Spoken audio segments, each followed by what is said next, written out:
How to create Xbox account. So if you want to create an Xbox account, then first you need to simply open up a browser, any browser that you are comfortable with, and I'm here with Chrome browser.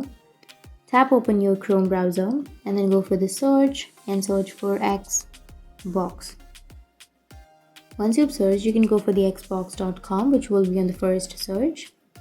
And from here, you can go for the upper right, which has that profile icon. Tap on the profile, and from here you can log into your account or you can create your account. So if you don't have an account, tap on create one so that you can create your account. So to create your account on Xbox, you need to create your Microsoft account. You need to enter a new email address that you have not used till now to create your account. So simply type in your email address and then tap on next. And here you need to create a password. So make sure to create a strong password and then tap on next. And you need to enter your first and last name. And then tap on next again.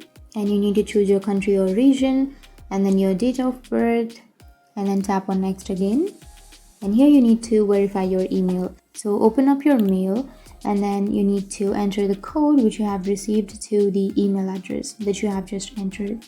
Just open up your mail and then enter the code here and then tap on next, and that's it. Your account has been created. Now tap on next again and then you need to verify. Simply verify, and once your verification has been completed, your account will be created. So that's it. That's how you create your Xbox account, and it will log you into your account. So that's it, and if you have any questions, feel free to comment below. Thanks for watching.